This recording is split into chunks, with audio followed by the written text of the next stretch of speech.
A myth common to several cultures in the galaxy, Reapers were once imagined as space monsters that consumed entire stars. Archaeologists who searched for the sources of such myths found little besides the themes of all-consuming devils that are common to primitive cultures. Although accurate, the Reaper called Harbinger is believed to be the oldest and largest in the Reaper Armada. From the reaches of dark space, Harbinger managed to control the Collectors, a race of human-sized insectoid bipeds, as it sent them on a campaign to kill and gather humans from vulnerable colonies. The Collectors became a terrifying force in the galaxy, responsible for the murder of hundreds of thousands.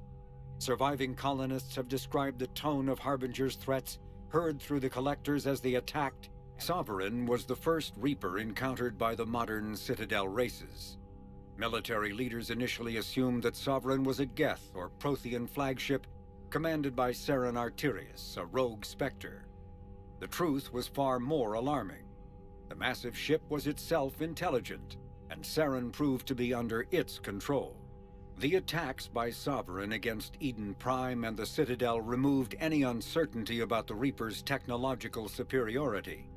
Sovereign's formidable shielding and firepower allowed it to hold off the combined fleets of the Citadel, and its mass effect fields proved powerful enough to let the enormous vessel land on a planet's surface. Sovereign's mission, to open a mass relay that would transport the other Reapers from dark space, proved its undoing.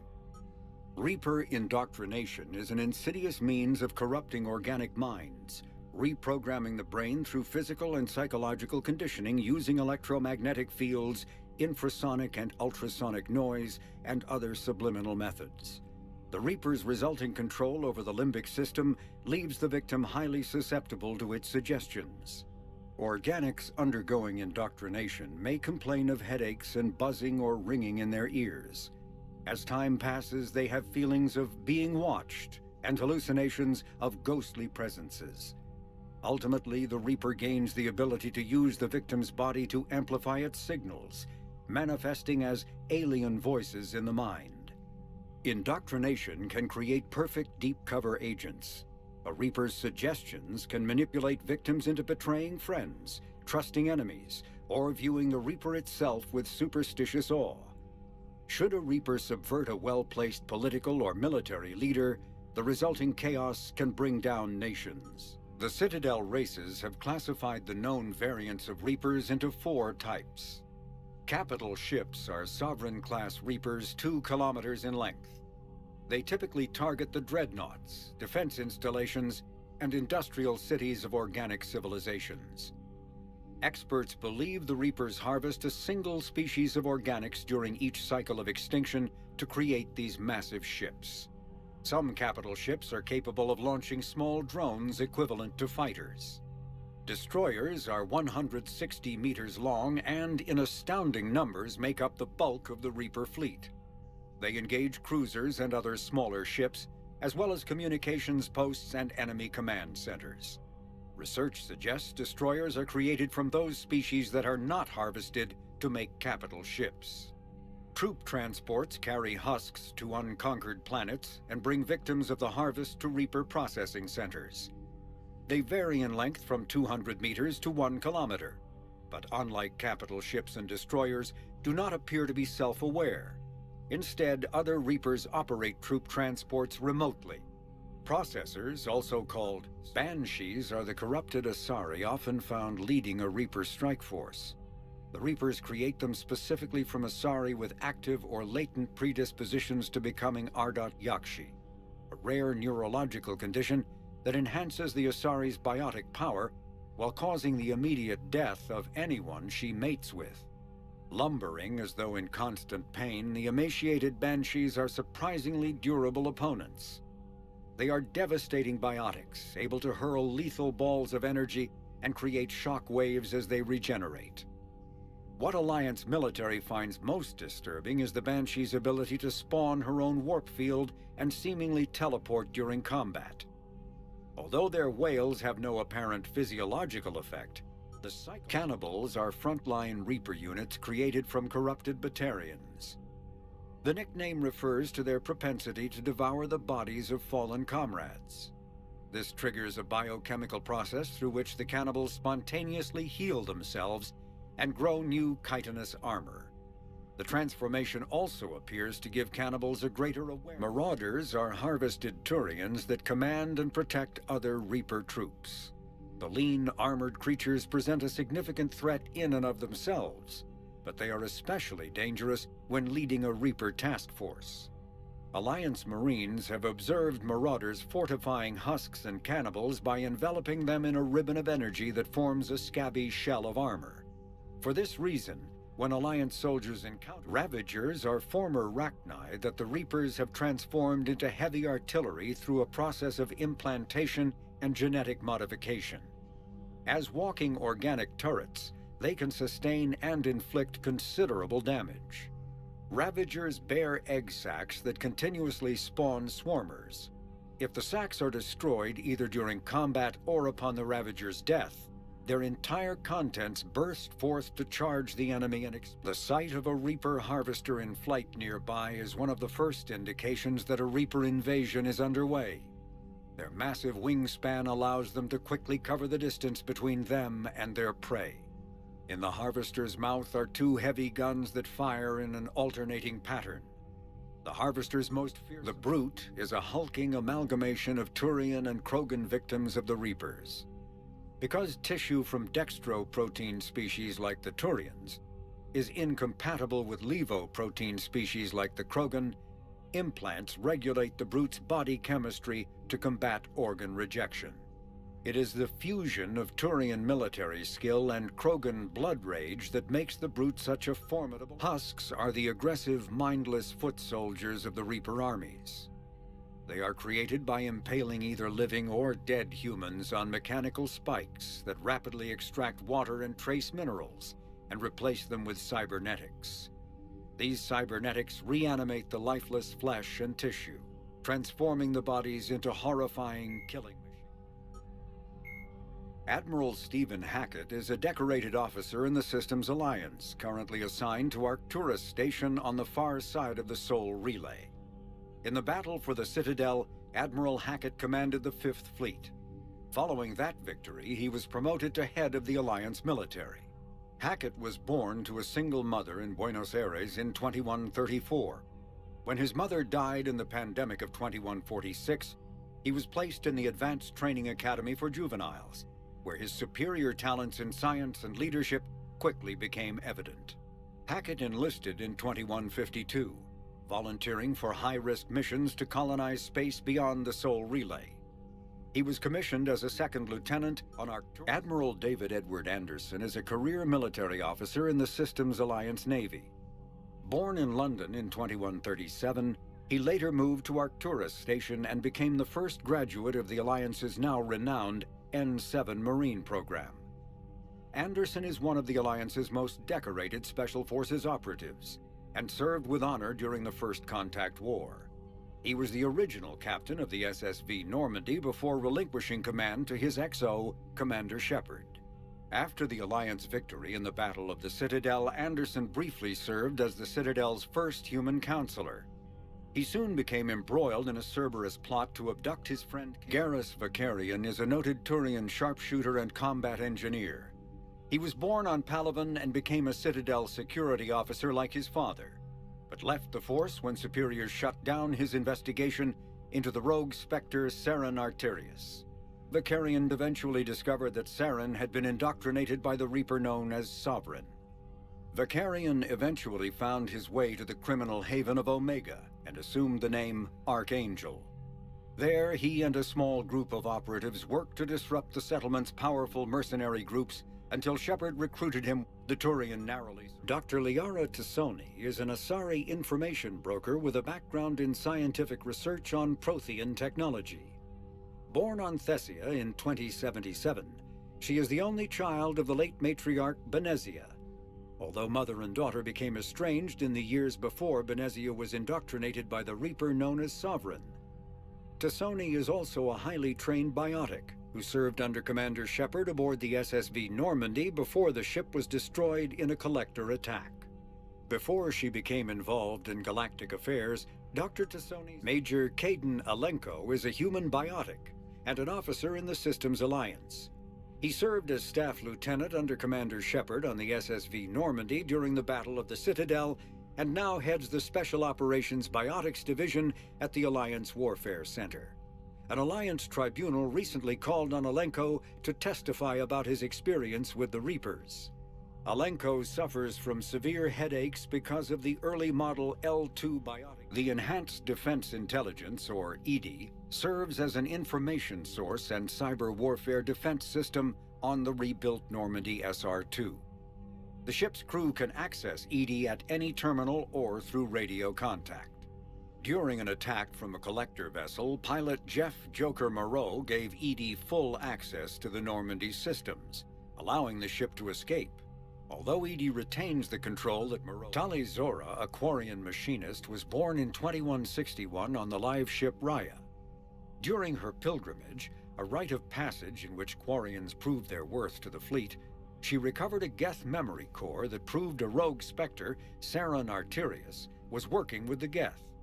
As a consequence, Tali Zora became a crew member of the SSV Normandy, where she served under Commander Shepard during the Battle of the Citadel. Tali Zora returned to the migrant fleet following the destruction of the First Normandy.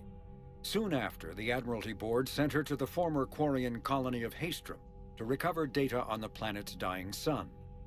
Most of her team was killed when they fell under attack from the Geth. But Tali Zora herself was narrowly rescued by Shepard and the crew of the rebuilt Normandy. The Quarian rejoined Shepard to help. Jacob Taylor is a human biotic and was once a Cerberus operative working under Miranda Lawson. Born in 2157, he began his career as a Systems Alliance Marine and served as a member of the Corsairs, an arm's-length program for operatives working outside of Alliance jurisdiction. Taylor survived the Geth attack on Eden Prime, but left the Alliance afterwards because of what he perceived as unresponsiveness in the face of aggression. While working for Cerberus, Taylor thwarted a plot by Batarian terrorists to unleash a bioweapon on the Citadel. Soon after, he was assigned to Project. Flight Lieutenant Jeff "Joker" Moreau is a respected pilot with the Alliance Navy. Born and raised on Arcturus Station, he is widely considered to be the best helmsman in the Systems Alliance. Moreau enlisted with the Navy directly out of school and quickly gained the respect of his superiors. He served as pilot of both the Normandy SR-1. Dr. Morden Solis is a master geneticist and former operative for the Solarian Special Tasks Group. Dr. Solis is well known for his work in perpetuating the genophage, a biological weapon that almost completely sterilized the Krogan species. He eventually left the STG to open a clinic on Omega, where his combat skills kept the clinic safe and operational amid Omega's lawless society. In 2185, Commander Shepard... Miranda Lawson is a high-ranking former Cerberus operative and a human biotic. Lawson headed Project Lazarus, the Cerberus operation that brought Commander Shepard back from the brink of death after the first Normandy was destroyed. Lawson is herself an example of the achievements possible through genetic engineering. She was created in 2150 through manipulation of her father's DNA. Her entire physical and mental composition was deliberately engineered. Dr. Karen Chakwas is a trauma surgeon and a major in the Alliance Navy. She served on the SSV Normandy under both Captain Anderson and Commander Shepard, and was aboard the ship when it was destroyed by the Collectors. She later quit the Alliance in order to rejoin Shepard on the Cerberus-built Normandy SR-2. Along with most of the Second Normandy's crew, Dr. Chakwas was kidnapped by the Collectors and taken beyond the Omega-4 relay, where Commander Shepard eventually rescued her. After the Alliance impounded the Normandy SR-2, the Asari were the first species to discover the Citadel. When the Solarians arrived, it was the Asari who proposed the establishment of the Citadel Council to maintain peace throughout the galaxy. Since then, the Asari have served as the mediators and centrists of the Council. An all-female race, the Asari reproduce through a form of parthenogenesis. Each Asari can attune her nervous system to that of another individual of any gender and of any species to reproduce. This capability has led to unseemly and inaccurate rumors about Asari promiscuity. Asari can live for over 1,000 years. passing through 3 stages of life. In the maiden stage, the second species to join the Citadel, the Solarians are warm-blooded amphibians with a hyperactive metabolism. Solarians think fast, talk fast, and move fast. To Solarians, other species seem sluggish and dull-witted. Unfortunately, their metabolic speed leaves them with a relatively short lifespan. Solarians over the age of 40 are a rarity. The Solarians were responsible for advancing the development of the primitive Krogan species to use as soldiers during the Rachni Wars. They were also behind the creation of the genophage bioweapon the Turians used to quell the Krogan rebellions several centuries later. Solarians are known for their observation. Roughly 1,200 years ago, the Turians were invited to join the Citadel Council to fulfill the role of galactic peacekeepers. The Turians have the largest fleet in Citadel space, and they make up the single largest portion of the Council's military forces. As their territory and influence has spread, the Turians have come to rely on the Solarians for military intelligence and the Asari for diplomacy. Despite a somewhat colonial attitude towards the rest of the galaxy, the ruling hierarchy understands they would lose more than they would gain if the other 2 races were ever removed. Turians come from an autocratic society that values... Cerberus built the Normandy SR-2 as a second-generation version of the Alliance frigate SSV Normandy after the Collectors destroyed the original. The SR-2's many alterations produced a craft nearly double the original size, requiring an even larger Tantalus drive core to compensate. Its state-of-the-art Kodiak shuttle can make landings the original Normandy could not attempt. The Enhanced Defense Intelligence, an AI known colloquially as EDI, coordinates many of the ships originally created to covertly insert Alliance Marines into hostile environments. The UT-47 shuttle has since been sold to allies, recovered by enemies, and had its specifications stolen by spies. In one form or another, this durable transport is now used in all corners of the galaxy. A-model Kodiaks feature a front-mounted mass accelerator cannon that can be used in an anti-vehicular role. Since the shuttle lacks proper gun ports, soldiers often open the side hatch to fire on enemies. This is discouraged in Alliance manuals since it exposes the interior to return fire. Flying the 47A during atmospheric combat requires considerable skill. The pilot must... After the Battle of the Citadel, human and Turian volunteers spent 3 months clearing the station's orbit of debris. During the cleanup, the Turians secretly salvaged Sovereign's powerful main gun, along with much of the weapon's Element 0 core. 11 months later, the Turians introduced the Thanix, a scaled-down version of the weapon. The Thanix's core is a liquid alloy of iron, uranium, and tungsten, suspended in an electromagnetic field powered by Element 0. The molten metal, accelerated to a significant fraction of the speed of light, solidifies into a projectile as it is fired, hitting targets with enough force to pierce any known shield or armor. The gun can fire reliably. Asari-made Solaris armor can resist even the tremendous heat and kinetic energy of starship weapons. The armor is nearly unsurpassed in strength because its central material, carbon nanotube sheets woven with diamond chemical vapor deposition, are crushed by mass effect fields into super-dense layers, able to withstand extreme temperatures. That process also compensates for the diamond's brittleness. Diamond armor itself has 2 limiting disadvantages. First, while nanotubes and CVD diamond construction have become cheaper in recent years, it remains prohibitively expensive to coat starships or aircraft larger than fighters in Solaris material. Second, the armor must be attached to the ship's superstructure, so shock waves from massive firepower, cyclonic barrier technology, CBT, attempts to solve the higher-end limitations of traditional kinetic barriers. Traditional barriers cannot block high-level kinetic energy attacks, such as disruptor torpedoes, because torpedo mass effect fields add mass. The CBT violently slaps aside rather than halting incoming linear force. By rotationally firing their mass effect field projectors, ships create rapidly oscillating kinetic barriers instead of static ones. Shooting through the CBT, is like trying to shoot at a target inside a spinning ball. Significant drawbacks to current CBT configuration prevent its use on anything other than frigates and fighters.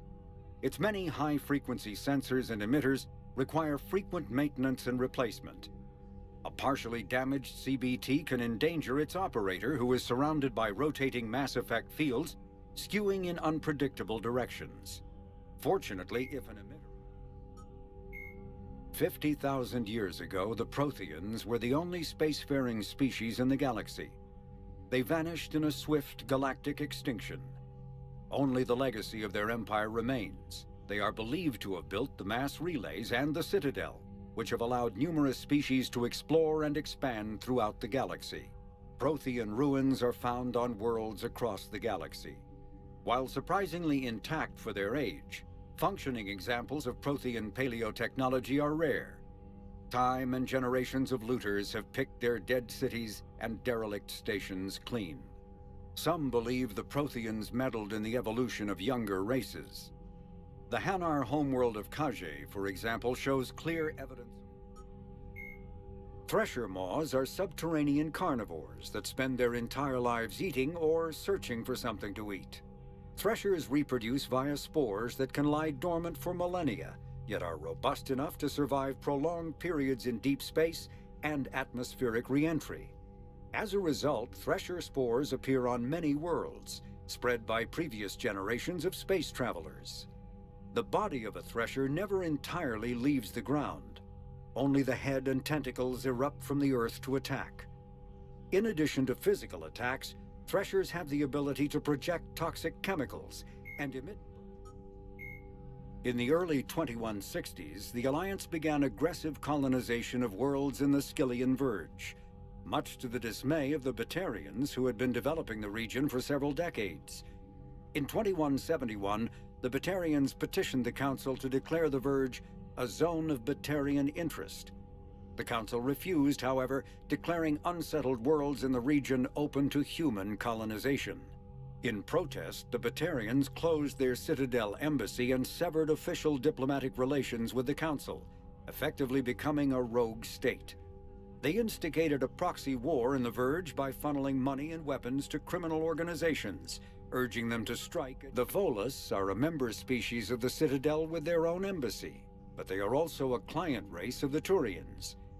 Centuries ago, they were voluntarily absorbed into the hierarchy, effectively trading their mercantile prowess for Turian military protection. Irun, their home world, lies far beyond the normal life zone of its star. However, the world has a high-pressure greenhouse atmosphere that traps enough heat to support an ammonia-based biochemistry. As a result, the Volus must wear pressure suits and breathers when dealing with other species, as conventional nitrogen-oxygen air mixtures are poisonous to them, and in the low-pressure atmospheres tolerable to most species, their flesh will actually split open. Volus culture is tribal. The Geth are a humanoid race of networked AIs. They were created by the Quarians 300 years ago as tools of labor and war. When the Geth showed signs of self-evolution, the Quarians attempted to exterminate them. The Geth won the resulting war. This example has led to legal, systematic repression of artificial intelligences in galactic society. The Geth possess a unique distributed intelligence. An individual has rudimentary animal instincts, but as their numbers and proximity increase, the apparent intelligence of each individual improves. In groups, they can reason, analyze situations. 2 centuries ago, the Hanar helped 375,000 members of the Drell race migrate to the Hanar homeworld Kaje to escape the environmental extermination that had claimed the remaining 11 billion Drell. Nearly all Drell demonstrate tremendous loyalty to their famously reclusive saviors. The intimacy of their relationship, expressed in a formal socio-political alliance called the Compact, also results in extremely close personal relations, in which some Drell actually learn Hanar soul names. While most Drell reside on Kaje, some assist Hanar off-world as envoys, researchers, co-investors, wayfarers, assassins, or otherwise, eager to help their saviors. For a century, galactic wisdom has held that behind any high rank driven from their home system by the Geth nearly 3 centuries ago, most Quarians now live aboard the Migrant Fleet, a flotilla of 50,000 vessels ranging in size from passenger shuttles to mobile space stations. Home to 17 million Quarians, the flotilla understandably has scarce resources. Because of this, each Quarian must go on a rite of passage known as the pilgrimage when they come of age. They leave the fleet and only return once they have found something of value they can bring back to their people. Other species tend to look down on the Quarians for creating the Geth and for the negative impact their fleet has when it enters a system. This has led to many myths and rumors about the Quarians, including the belief that the Krogan evolved in a hostile and vicious environment. Until the invention of gunpowder weapons, eaten by predators was still the #1 cause of Krogan fatalities. Afterwards, it was death by gunshot. When the Solarians discovered them, the Krogan were a brutal, primitive species struggling to survive a self-inflicted nuclear winter. The Solarians culturally uplifted them, teaching them to use and build modern technology so they could serve as soldiers in the Rachni War. Liberated from the harsh conditions of their homeworld, the quick-breeding Krogan experienced an unprecedented population explosion. They began to colonize nearby worlds, even though these worlds were already inhabited. The Krogan rebellions... The Hanar are a citadel species known for excessive politeness. They speak with scrupulous precision and take offense at improper language. Hanar that expect to deal with other species take special courses to help them unlearn their tendency to take offense at improper speech. All Hanar have 2 names. The face name is known to the world. The soul name is kept for use among close friends and relations. Hanar never refer to themselves in the first person in conversation with someone they know on a face name basis. To do so is considered egotistical, so instead they refer to themselves as this one, or the impersonal it. Their homeworld, Kage, has 90% ocean cover and orbits an energetic white star. When the Asari discovered the Citadel, they also discovered the Keepers, a docile, multi-limbed insect race that seemingly exists only to maintain and repair the Great Prothean Station. Early attempts to communicate with or study the Keepers were failures, and it is now illegal to interfere with or impede Keeper activity. Because they are completely non-threatening, Keepers have become virtually invisible to everyone else. Similarly, they seem indifferent to other species, except for their tendency to help new arrivals integrate themselves into the... The Elcor are a citadel species native to the high-gravity world Dakuna. They are massive creatures standing on 4 muscular legs for increased stability. Elcor move slowly, an evolved response to an environment where a fall can be lethal. This has colored their psychology, making them deliberate and conservative. Elcor speech is ponderous and monotone. Among themselves, scent, slight movements, and sub-vocalized infrasound convey shades of meaning that make a human smile seem as subtle as a fireworks display. Since their subtlety can lead to misunderstandings with other species, the Elcor often go out of their way to clarify when they are being sarcastic, amused, or angry. Dakuna's high gravity impedes mountain formation. Most of the world consists of flat, open plains, which prehistoric... In recent years, the pro-human syndicate known as Cerberus has seen its influence grow galaxy-wide. The largely untraceable organization now includes private intelligence agencies, biotics laboratories, research facilities, and the lucrative corporations that provide a front for it all. Cerberus's charismatic leader, known only as the Elusive Man, drives the organization's philosophy and interests. The level of secrecy he maintains puts professional intelligence agencies to shame. As the Elusive Man is a human loyalist focused on advancing the interests of his species, whatever the cost to non-humans and reportedly humans. The Citadel Council regards him as a fanatic who poses a serious threat to galactic security. The reclusive tycoon is the head of Cerberus, an organization that furthers his pro-human agenda. Like the Geth plasma shotgun, the Spitfire is not a true energy weapon. Instead, the minigun magnetically flings clusters of superconducting toroids. These donut-shaped projectiles are designed to shatter upon impact, arcing electricity between the fragments and flash-converting them to plasma. The gun's punishing automatic blasts impact with the heat of a cutting torch.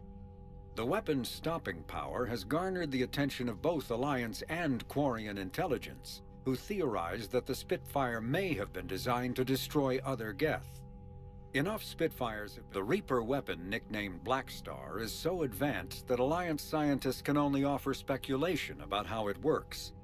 The gun appears to exploit an Element Zero core and mass effect fields to fire gravitational singularities, micro black holes, that revert to their natural lethality when they impact a solid object. Researchers theorize that the blast tears apart the strong nuclear forces that hold the target's atoms together, resulting in a localized fusion reaction in light atoms and a localized fission reaction in heavy atoms. If that hypothesis is correct, the weapon alters nuclei, thus changing the chemical composition of the target. This destroys organic tissue, corrodes surviving armor, and leaves a visible trail of light. Before the introduction of the M560 Hydra, missile launchers either focused on bringing down a single armored target or simultaneously neutralizing multiple unarmored opponents. With the Hydra, a soldier no longer needs to choose between the two. The Hydra releases a barrage of miniature missiles, each guided by an independent homing system that seeks out exposed enemies. On impact, although melee combat applications for the Omni tool are almost as old as the device itself, the feature was largely unused prior to the Reaper invasion. The need to take on multiple husks in close quarters forced the Alliance to develop ways to enhance the tool's offensive capability. The most common melee design is the Omni Blade, a disposable silicon carbide weapon flash-forged by the tool's mini-fabricator. The transparent, nearly diamond-hard blade is created and suspended in a mass effect field safely away from the user's skin. Warning lights illuminate the field so the searing hot blade only burns what it is intended to: the opponent. More technically adept soldiers frequently modify their Omni tools to maximize stopping power through electrical, kinetic, or... Jelix, the second planet in the Arai system, is a marginally habitable world of mountains and ice. The planet was turned into a human penal colony upon its discovery in 2161. But its prison shut in 2179 after racking up the worst safety records in the system's alliance. Lawsuits are... The John Grissom Academy, founded in 2176, is the Alliance's premier school for young human biotics. The institution is housed in a space station in orbit over the human colony of Elysium. Its main program, the Ascension Project, is designed both to train and monitor young biotics, as well as help them integrate into society after graduation. Unlike the project's previous incarnation, biotic acclimation and temperance training, an unremarkable world located far from regularly traveled trade routes, Lessus is inhabited only by a small Asari colony. The main feature is a monastery that houses a large population of Asari with active or latent Ardot Yakshi genes, a disorder that causes the death of anyone who mates with the afflicted Asari. Although some of the colonists exiled themselves voluntarily, many were sent to Lessus by their families to protect society from their deadly potential. The monastery emphasizes individual sacrifice for the good of the community.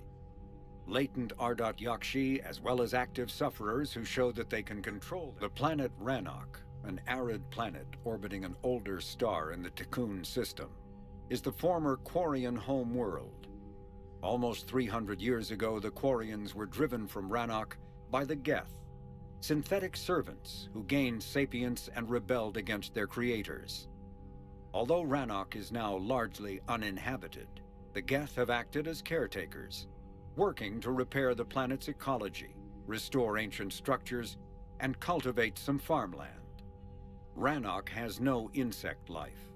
As a result, its pollen alternating between large oceans and land masses covered in flora. The Solarian homeworld Serkesh is known for its humid climate and lush vegetation. As with the rainforests that once covered Earth, the planet's many forests enjoy a rich biodiversity.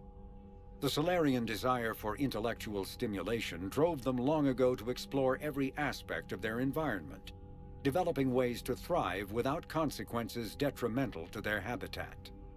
The areas near major cities and industrial centers are meticulously maintained, with an eye towards ensuring that sunlight penetrates to the ground level. The Asari homeworld, Thesia, is the core of the largest economy in the Milky Way.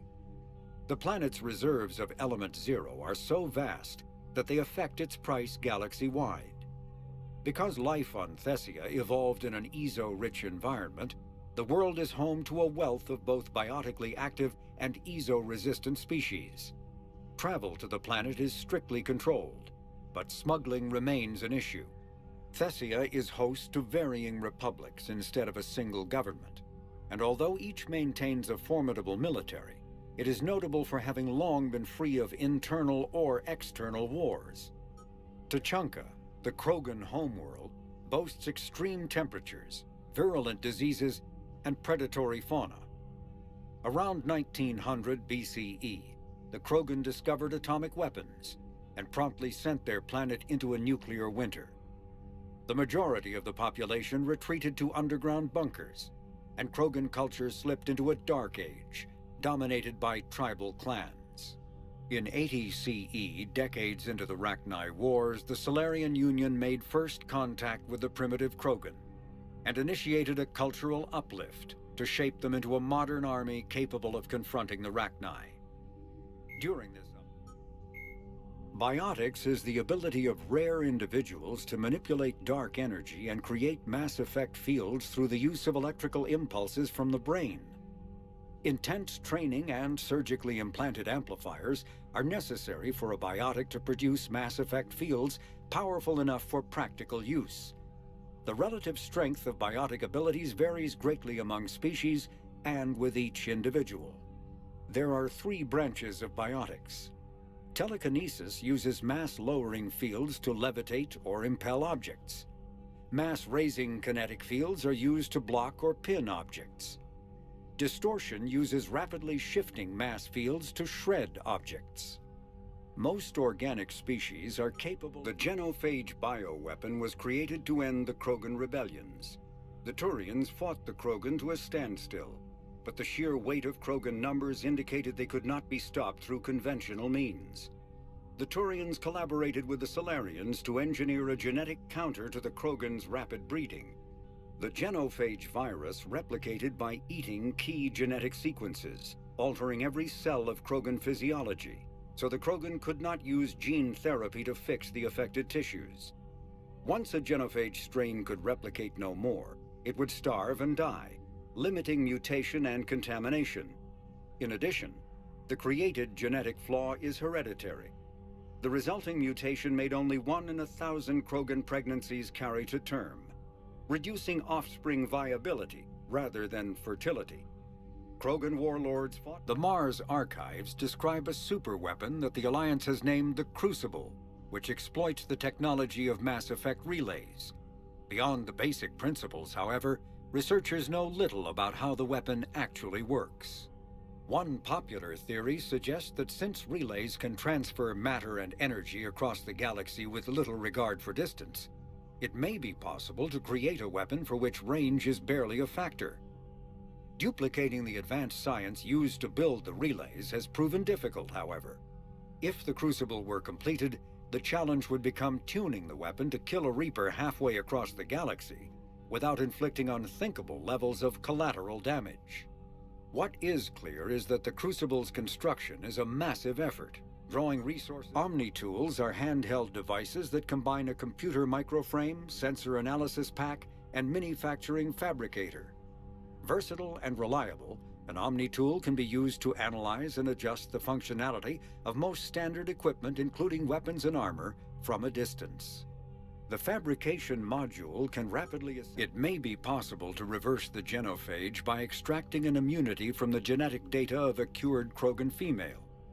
A Solarian geneticist named Malin, a former student of Dr. Morden Solis, discovered the cure through unethical experimentation on live subjects. The complexity and durability of the genophage derives from biochemical countermeasures that the Solarians wove into the plague in an attempt to make the sterilization incurable. No one is certain of how Malin circumvented the countermeasures, but his work was complete enough to allow replication of his results. In its original form, the cure restored fertility but severely compromised the immune. When subjected to an electrical current, the rare material dubbed element 0, or EZO, emits a dark energy field that raises or lowers the mass of all objects within it. This mass effect is used in countless ways, from generating artificial gravity to manufacturing high-strength construction materials. It is most prominently used to enable faster-than-light space travel. EZO is generated when solid matter, such as a planet, is affected by the energy of a star going supernova. The material is common in the asteroid debris that orbits neutron stars and pulsars. These are dangerous places to mine. Metagel is a common medicinal salve used by paramedics, EMTs, and military personnel. It combines several useful applications: a local anesthetic, disinfectant, and clotting agent all in one. Once applied, the gel is designed to grip tight to flesh until subjected to a frequency of ultrasound. It is sealable against liquids, most notably blood, as well as contaminants and gases. Element 0 can increase or decrease the mass of a volume of space-time when subjected to an electrical current. With a positive current, mass is increased. With a negative current, mass is decreased. The stronger the current, the greater the magnitude of the dark energy mass effect. In space, low mass fields allow FTL travel and inexpensive surface-to-orbit transit. High mass fields create artificial gravity and push space debris away from vessels. In manufacturing, low mass fields permit the creation of evenly blended alloys, while high mass, once believed to be of Prothean origin, mass relays were in fact created by the Reapers, using technology far beyond that of other living species. The enormous structures, scattered throughout the stars, create corridors of virtually mass-free space. This allows instantaneous transit between locations normally separated by years or even centuries, using conventional FTL drives. Primary mass relays can propel ships thousands of light years.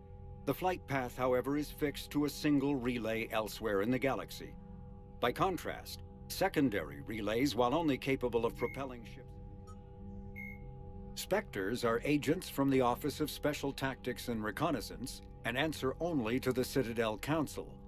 They are elite military operatives, granted the authority to deal with threats to peace and stability in whatever way they deem necessary. They operate independently or in groups of 2 or 3. Some are empathetic peacekeepers resolving disputes through diplomacy. Others are cold-blooded assassins, ruthlessly dispatching problem individuals. All get the job done one way or another. The Citadel is an ancient deep space station presumably constructed by the Protheans. Since the Prothean extinction, numerous species have come to call the Citadel home. It serves as the political, cultural, and financial capital of the galactic community. To represent their interests, most species maintain embassies on the Presidium, the Citadel's inner ring. The Citadel Tower in the center of the Presidium holds the Citadel Council chambers. Council affairs often have far-reaching effects on the rest of the galactic community. 5 arms, known as the Systems Alliance, is an independent supranational government representing the interests of humanity as a whole. The Alliance is responsible for the governance and defense of all extrasolar colonies and stations. The Alliance grew out of the various national space programs as a matter of practicality. Sol's planets had been explored and exploited through piecemeal national efforts. The expense of colonizing entire new solar systems could not be met by any one country.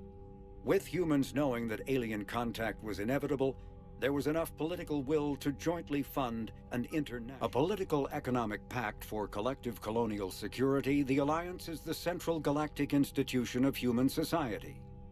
The Alliance gained associate membership to the Citadel Council in 2165 and full membership in 2183, with Ambassador David Anderson representing humanity. Human political-economic relationships vary between combative and lucrative.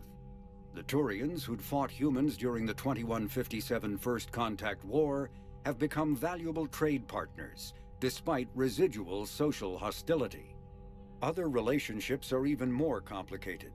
The rapid rise of human political influence on the Council, achieving in decades what others waited or are still waiting centuries to acquire, has galvanized suspicion and resentment against humanity. Earth, the home world and capital of humanity, was enjoying a new golden age before the Reapers attacked. Disease, pollution, and other social ills were on the decline, thanks to technological advances and a wealth of resources from the colonies.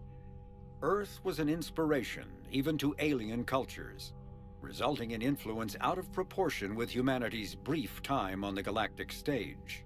The Reaper attack has put an end to any semblance of this former life. The great cities of Earth are storehouses of human DNA for the Reapers to harvest. Reaper gunships, capable of megaton-scale firepower, annihilated industrial centers in seconds. The militaries of Earth's disparate nation-states have retained on. When humanity won a position on the Council for its part in defending the Citadel, the Alliance chose Captain David Anderson for the position. Udalena became his advisor. Anderson eventually quit over frustrations with Council politics, and the Alliance named Udalena to the office.